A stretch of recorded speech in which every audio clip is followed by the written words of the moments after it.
Cruzeiro que não vencia lá em Salvador há 11 anos, né, Rafa? Então foi um tabu aí quebrado. Bahia também não perdia em casa. Mais um feito importante que o Cruzeiro conquista nessa temporada 25, hein? A gente até comentou, né, Léo, sobre os tabus que o Leonardo Jardim ele já quebrou à frente do Cruzeiro, né? E ontem mais um deles. O Cruzeiro não vencia há 11 anos por lá e conseguiu esse feito, e dá para a gente enumerar aqui os tabus que o Leonardo Jardim ele já quebrou à frente do Cruzeiro, né? Não são poucos, a gente pode citá-los aqui, puxando aqui pelo desempenho aqui do Leonardo Jardim, desses tabus aqui. Enfim, vou achar daqui a pouquinho, eu cito, são 10, ontem ele chegou ao décimo tabu à frente do Cruzeiro, mas já eu recupero esses números aqui para a gente poder trazer esses números.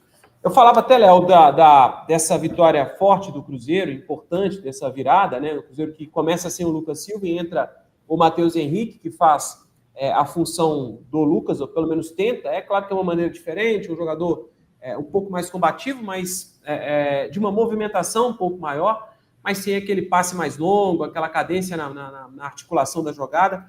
E o Cruzeiro talvez tenha sentido isso no primeiro tempo, né? E nessa dificuldade de encontrar essa saída de bola, talvez. Mas no segundo tempo, e aí, sobretudo com as mexidas do Leonardo Jardim, o Cruzeiro consegue essa vitória.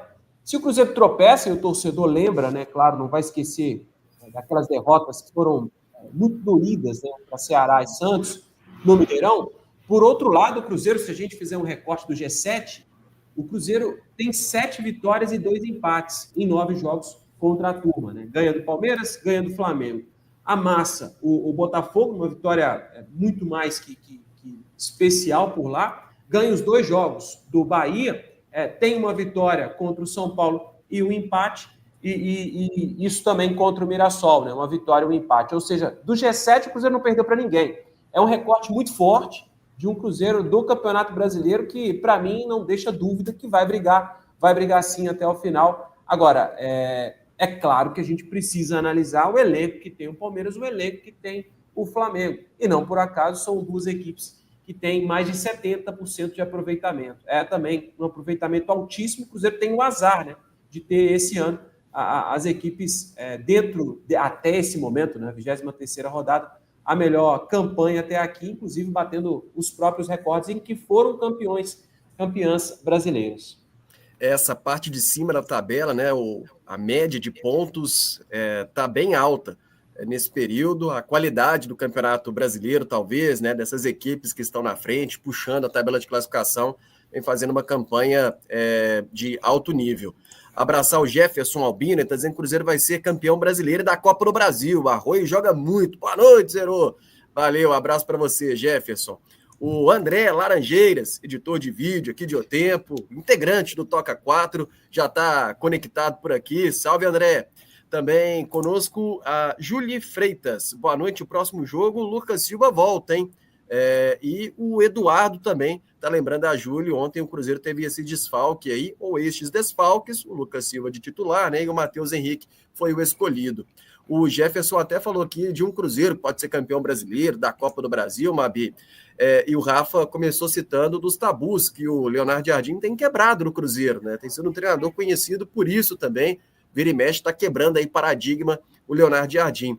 Está faltando talvez só um título para aí sim coroar como, sei lá, um técnico histórico mesmo pelo Cruzeiro? O Léo, com certeza. Eu acho que a gente falava disso até mais cedo, de como que... Teve um cara que comentou na live assim, não, vocês têm que parar de iludir o torcedor, para de falar que o Cruzeiro pode conquistar o título, porque não pode. E eu falei assim, gente, por que o Cruzeiro não pode conquistar o título? Quais são os motivos? O Rafa já falou aí, um dos milhares de motivos que a gente pode citar, que o Cruzeiro é postulante ao título, né? Venceu, não perdeu para ninguém do G7.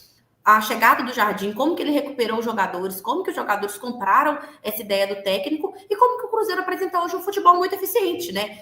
Tão eficiente quanto o Flamengo, quanto do Palmeiras. É o melhor desse futebol que o Palmeiras, que o Flamengo? Não. Mas está sendo tão eficiente quanto. Tanto que ganhou de Palmeiras e Flamengo no primeiro turno. E aí a gente sabe que esses 2 times têm 2, 3 elencos e vem, né, de um recorte muito maior, né, de de histórico, de técnico, enfim, de investimento. Então, por isso que está passos largos à frente do Cruzeiro. Mas eu acho que o torcedor tem sim que sonhar com o título e que querer o título, né? Porque o Cruzeiro praticamente já atingiu a meta, né? Que é a Libertadores, que é o objetivo que a diretoria deixou muito claro para esse ano, que é a Libertadores para o ano que vem. Isso está praticamente consagrado, né?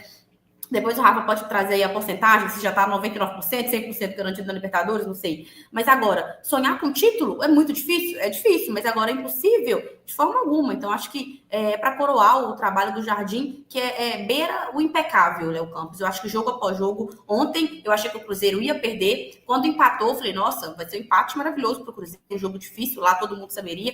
E aí, quando ele fez as mexidas, e aí o Cruzeiro virou, e aí depois a gente entra nesse assunto aí do Rogério Ceni falando que o Cruzeiro, né, não jogou nada, realmente eu acho que é de querer tirar muito mérito do adversário, principalmente do trabalho do Jardim, né? Daniel Seabra já está entre nós, como que é o Van Damme da comunicação? Como é que é? o slogan aí, pelo menos Ricardo o Cobra Kai. Isso. Mas já está entre nós. O que é que você não falou no programa Tempo Esporte sobre o Cruzeiro que você gostaria ainda de falar, hein, Daniel Seabra? Ou tem nada? Você é aquele rapaz do Redação? Né?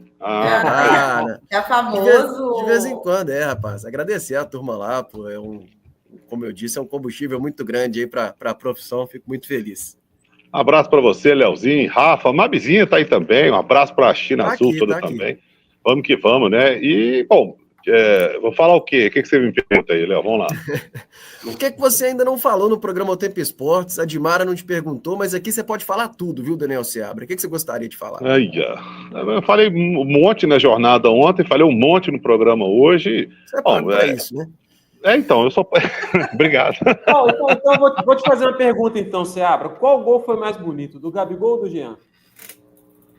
Do Gabigol, da forma como foi. O do Jean foi muito bonito também, mas do Gabigol foi uma pintura, né? A forma como ele foi, carregou a bola muito pouco ali, chutou de longe, a bola entrou no ângulo. Alguém até lembrou, acho que foi hoje de manhã, eu estava caminhando lá na Silviano Brandão, na Andradas, e alguém falou sobre isso, que ficou parecendo o gol do Fabrício Bruno, né? Aquele gol no clássico na Arena, que foi um chute de longe, a bola entrou no ângulo.